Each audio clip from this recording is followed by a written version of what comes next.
Hello, and welcome to another BTFO.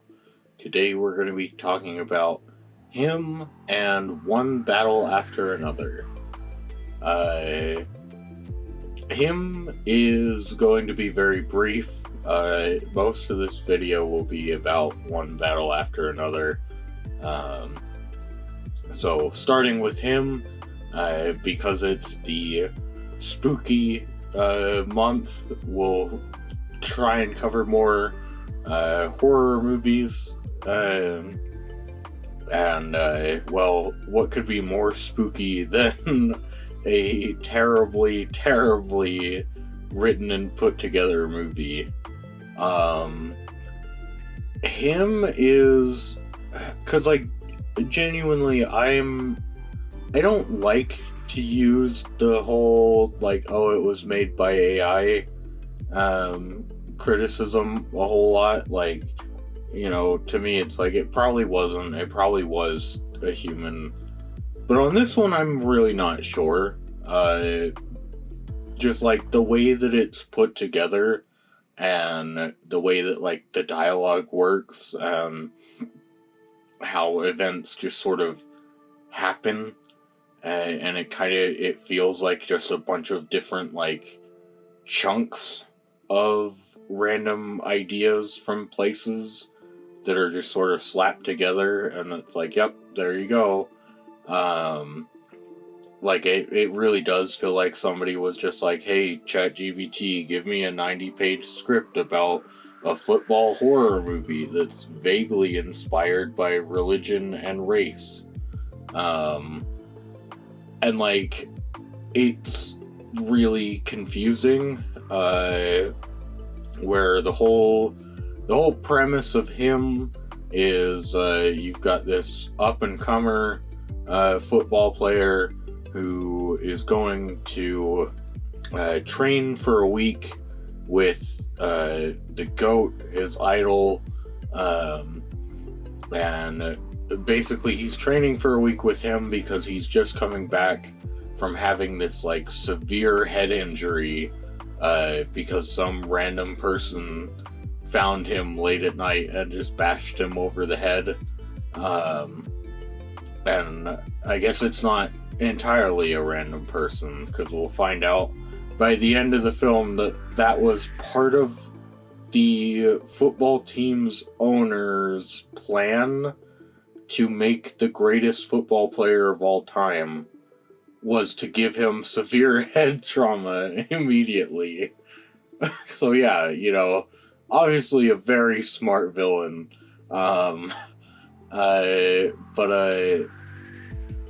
It's weird where, like, throughout the film they keep referring to Cameron Cade as, like, Jesus, or they'll make vague allusions to, like, oh, like, you're gonna have to make a pretty big sacrifice, you know, just like, you know, our savior, and, like, he's going to play for the saviors. It's like, oh, okay, it's like, yeah, I'm not really sure why we're doing all that when it's like, you're not building up to, like, a Jesus metaphor, because, like, the end of the movie, he, after killing Marlon Wayne's character and becoming the GOAT, he, like, it goes out and the owners are like, okay, sign the contract to, like, be part of our football team, and he just sort of stands there for a bit, and then they're like, oh, fuck you, like, we're just gonna exposit our entire plan that we've been grooming you since you were a child to be the greatest football player of all time, and we're the ones that gave you your massive head injury. Just sign the contract. And then he decides to kill all of them. And it's like, you know, it's been a while since I've read the Bible, admittedly, but I don't think Jesus just straight up murdered, like, Pontius Pilate and the rest of the Romans. Like, you know, pretty sure that's not how that happened. And so it's like, it's weird to do that, and And I don't know, going into the movie from like the first trailer, I really thought it was going to be like a deal with the devil type movie. Um, it's not. Like that, the only deal he really makes comes near the end of the movie, and so most of the movie is just like football training. But oh, we placed ominous music behind it, and it's like, oh, okay. And like a lot of the movie just is weird, like almost random, like seemingly nonsensical shit that happens where like there's a lady and two guys that are like uber fans of Marlon Wayans, and so they're outside of his compound, and they like sneak in at one point, and they try and kill Cameron Cade in like this sauna, and so he ends up like choking the lady out, but not killing her. And then Marlon Wayans like throws her hard enough against the sauna wall that she like bleeds on impact, and it's like, oh, okay, pretty sure she'd be dead by then. But then the next day they go shooting, because you know somehow shooting rifles is like definitely football training, and Cameron's like, oh, I can't stop thinking about that lady that I almost killed, like clearly showing like regret and like remorse for it. And then they bring out presumably the lady in like this big mascot costume, and Marlon Wayans just hands the gun to Cameron Cade, and he's like, okay, your turn. And then Cameron just like kills her, like he just shoots her with the gun. And I was like, oh, what? Like, why did he do that? Like, and by the end of the film, you know, it's trying to argue that, oh, Cameron Cade, like, he killed these really evil people. But he has killed just as many people as they have by that point, and then proceeds to kill all of them. So it's like, no, he is in the worst. Like, he's more in the wrong than they are.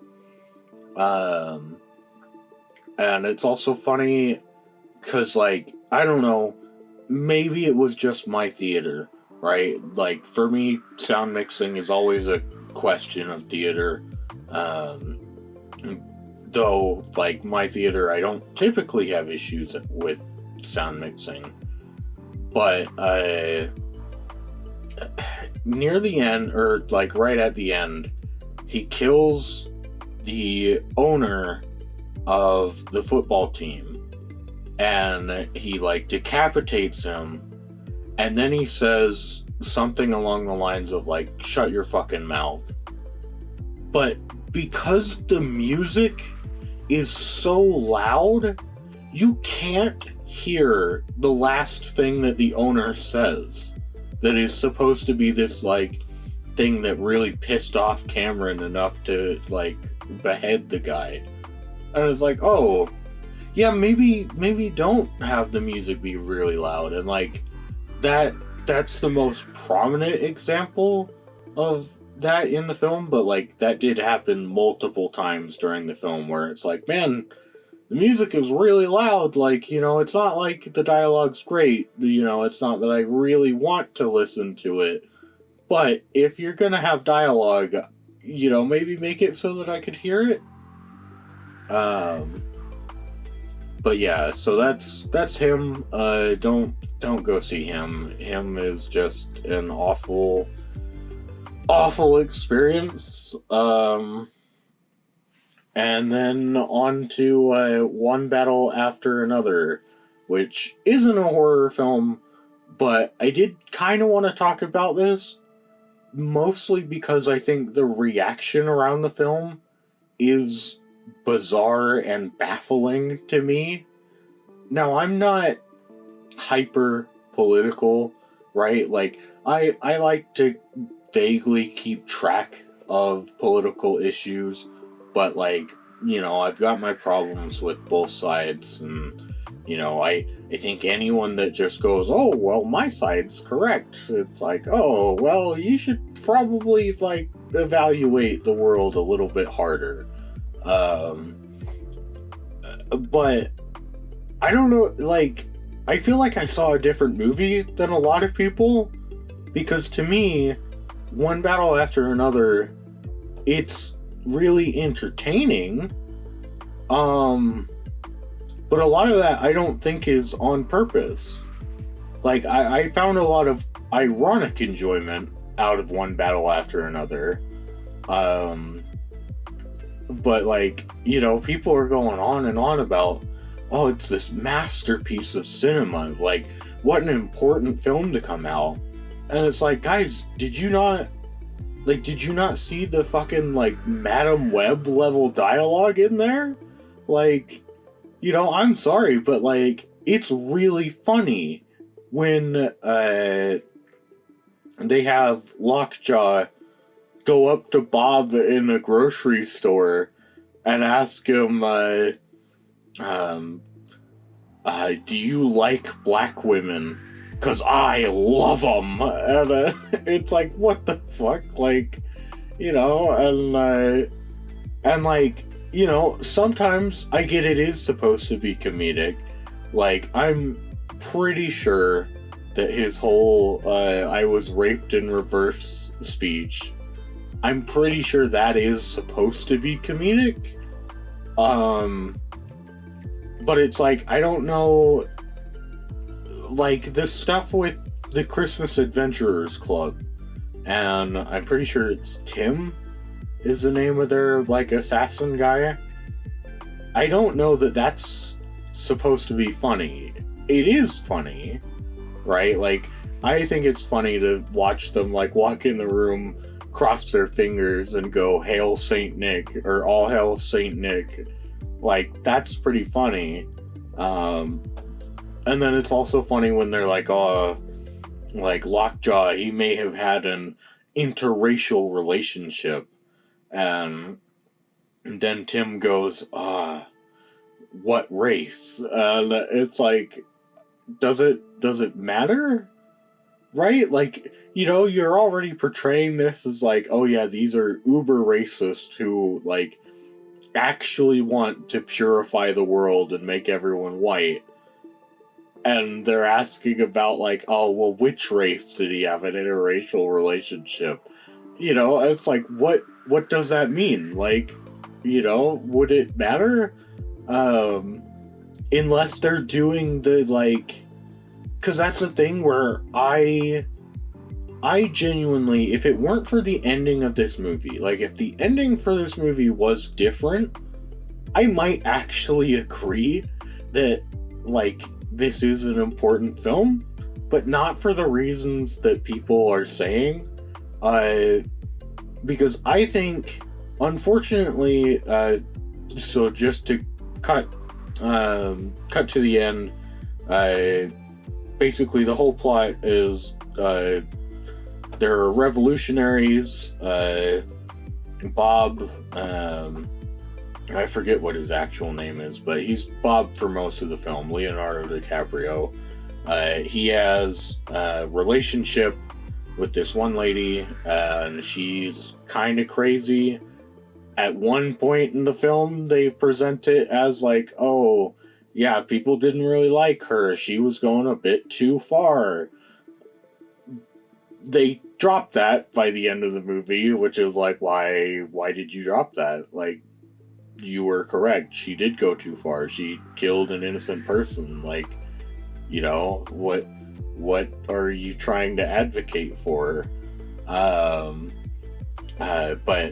And she also has a relationship with Lockjaw, and so then she has a kid, and then she ends up like getting caught, and she's able to rat out the other revolutionaries in order for Lockjaw to get her into witness protection, and then she flees witness protection, which I don't know, like, obviously I've never been in witness protection, and as far as I'm aware, I haven't known anyone in witness protection, but I feel like you'd make sure that they're, like, watched, right?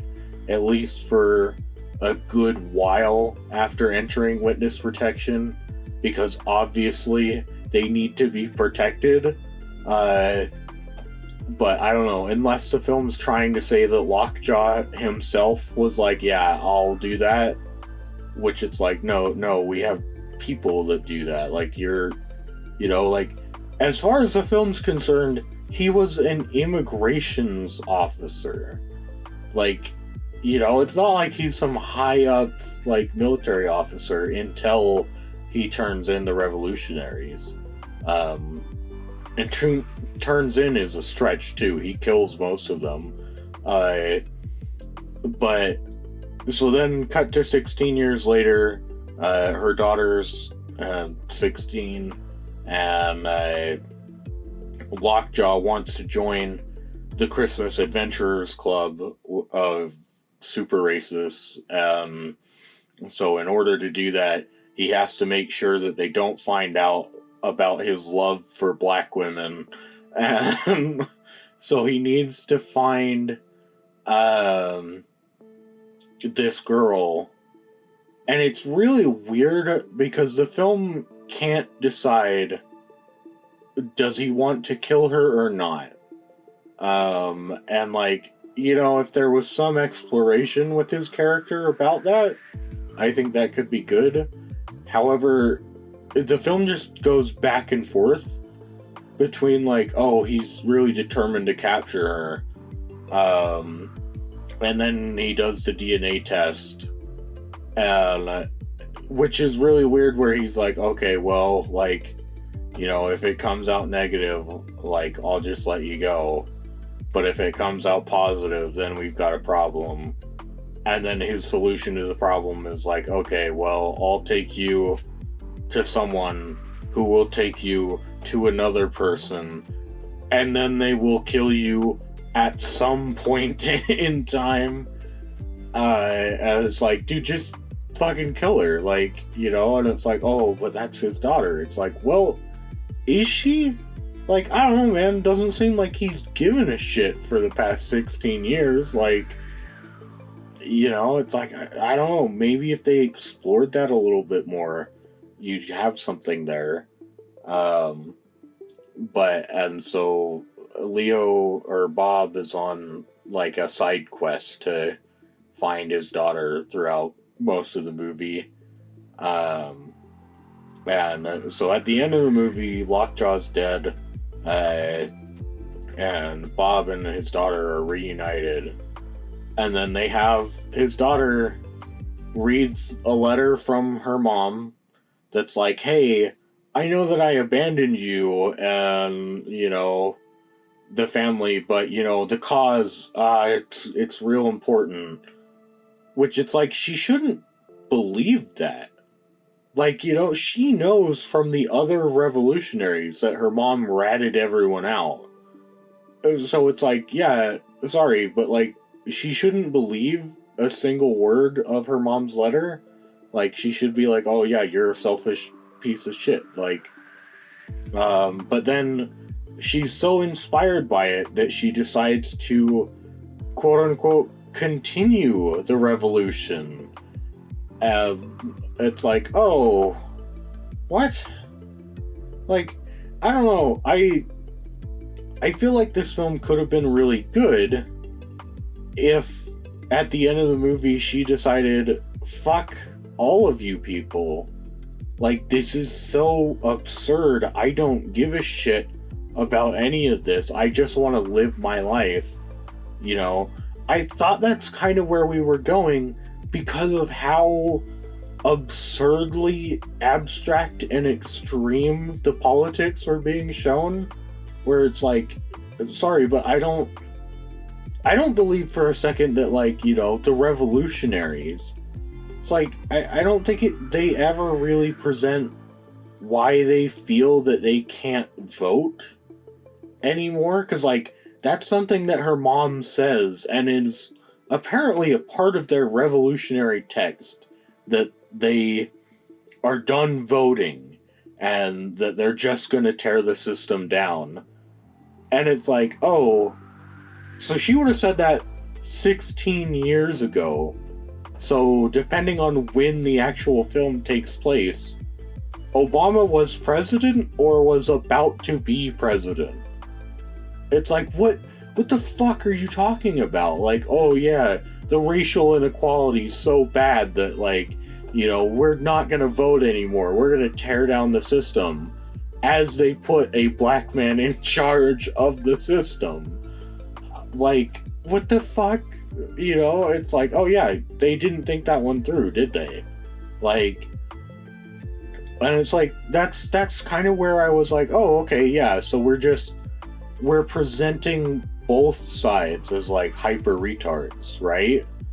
It's like, no, by the end of the film, it's just, oh yeah, the revolutionaries, pretty cool, right? It's like, no, they're not. Like, they absolutely aren't.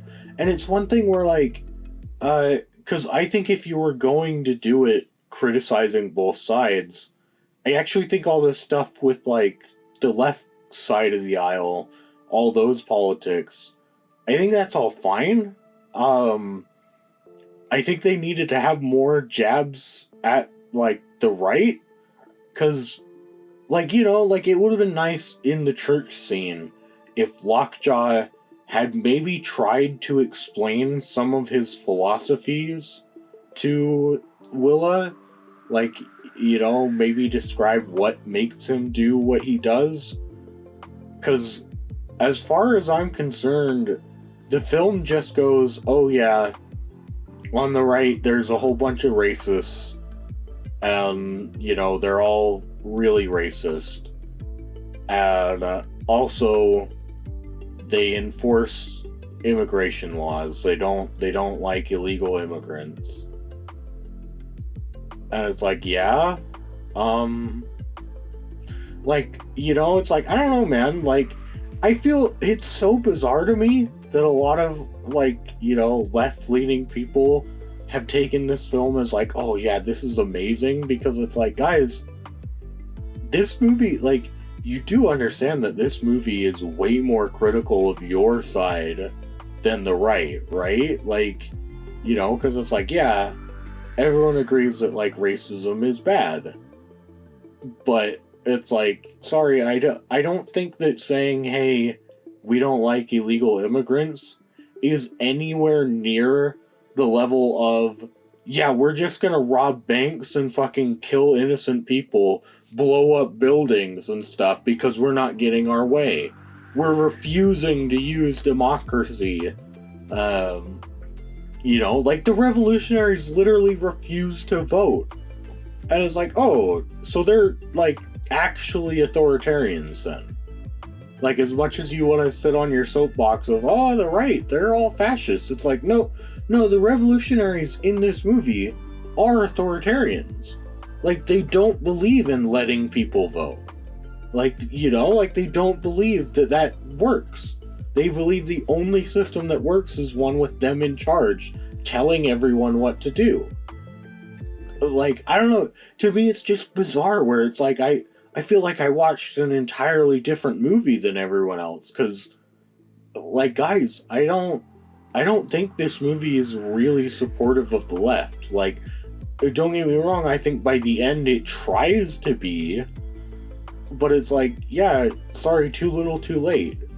Like, you know, if you want it to be that, like, oh yeah, maybe the revolutionaries are, you know, a little out of step,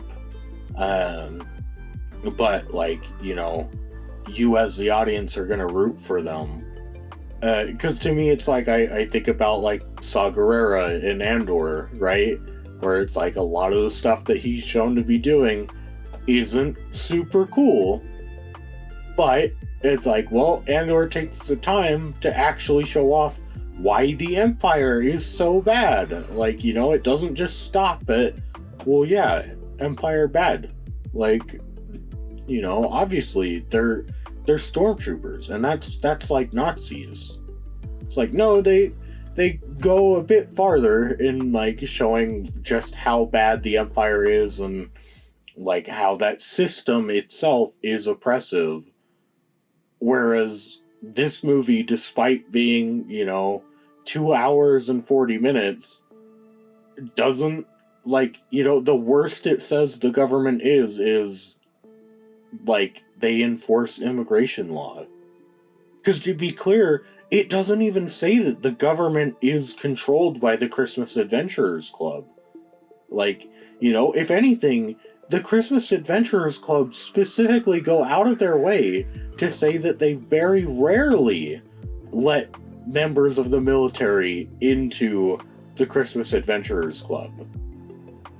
So it's like, I'm confused. It's like, it's like, well, wait, so your big crux against the right in this film is just, hey, they have borders, and they like their borders enforced, and that's not cool.